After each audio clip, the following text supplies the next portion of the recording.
clearly people are very taken with the climate change agenda, because it gives them a sense of moral purpose, meaning, something transcendent, some reason for for them to be here. They're going to save the world, save humanity from its sinfulness. But I think it also manifested itself during COVID.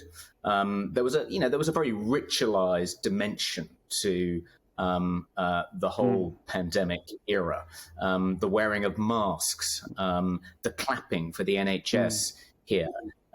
People seem to be yearning to participate in these public rituals, which were expressions of social solidarity and gave their lives a kind of meaning and purpose that they don't otherwise have. But I think it's most clearly visible in the woke cult. That really does seem to be filling a God-shaped hole. And it seems to have, the rise of the woke cult seems to have coincided with the decline of Christianity as church-going declines quite dramatically, particularly across the Anglosphere. So the woke cult has filled that God-shaped hole left by the ebbing away of the Christian tide. And you can see this in all sorts of areas. I mean, there are lots of ritualized aspects to, being part of the woke cult, whether it's, taking the knee, engaging in racial self-flagellation, which has something in common with some of the more dramatic Christian sects like Opus Dei.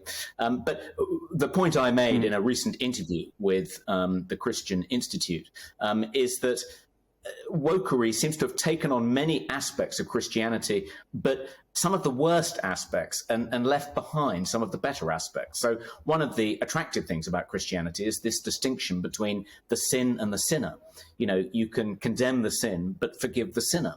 You don't think that someone is beyond the pale because they've sinned. There is a path back. They're capable of doing penance and being redeemed. Whereas in the woke church, there doesn't seem to be that same willingness to forgive, that distinction between the sin and the sinner. If you are guilty of homophobia or transphobia or misogyny, then you are beyond the pale. There's no path back for you. There's no penance you can do that would compensate for your sinfulness. You just need to be cast out permanently, cancelled, as we call it. And it struck me that, maybe the woke, if they want their cult to endure, they need to think about, if they're going to replace Christianity, taking on some of the more attractive aspects of Christianity and not just embracing the least attractive aspects of it.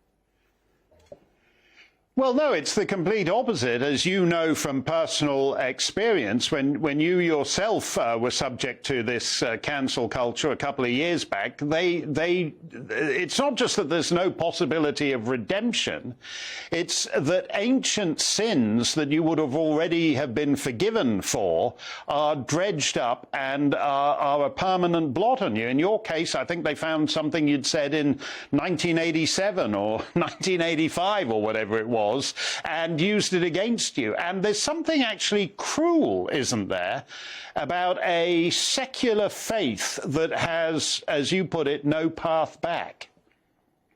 Yes, I think it is quite cruel. And those who find themselves targeted by an outrage mob, it's no defense to say, well, I said that, 34 years ago. And I've changed my mind since. And in any event, I was, very young, and, shouldn't some latitude be extended to foolishness when people are very young? But actually, no, that there's no humanity. There's no understanding. If you've sinned, even if you sinned as a teenager, and we've seen this with the cancellation of some major sports figures, if they've said something on Twitter aged 14, that is unacceptable by today's standards, then it's fine to cancel them, to deprive them of their livelihood, to just cast them out.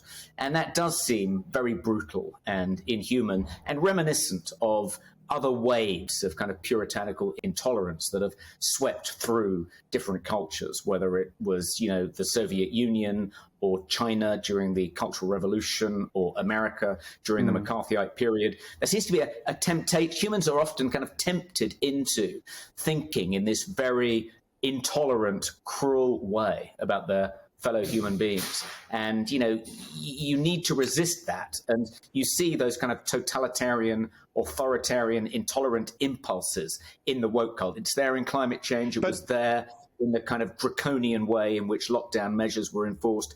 It's there in the intolerance of anyone who expresses any skepticism about the vaccine. But it's really there in spades in the woke cult.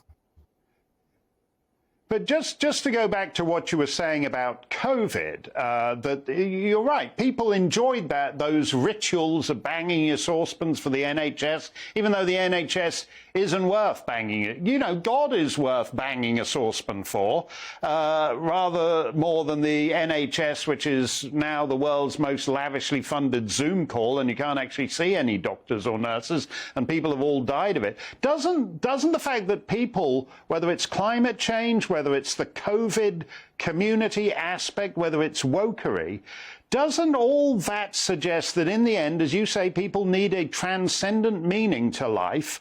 And oughtn't that to be a great opportunity for these useless bishops of the Church of England, if only they were to evangelize their faith a little?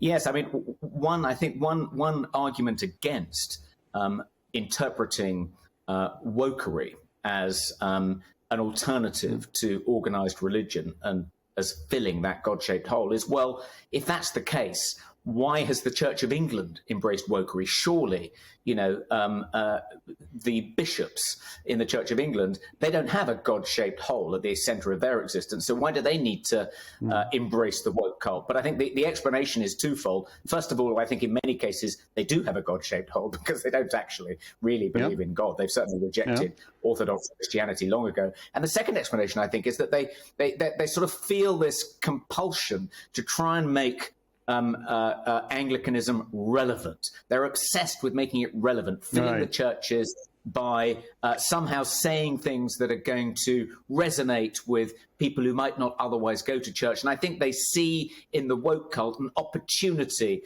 to make Anglicanism relevant again. I mean, you see a bit of that in Catholicism, but it doesn't seem to be quite as abject or pathetic as the obeisance with which, the leaders of the Anglican Church just seem to worship at the altar of this new cult. Well, there are more Anglicans at church every Sunday in Nigeria than in the Anglican churches of England, Canada, and the United States combined. So those guys are not going woke, and they seem to be filling their pews rather more than the Church of England seems to do. It's a very interesting topic, and we're going to come back to it because, as Toby said, every society needs a transcendent meaning, or it's not going to survive.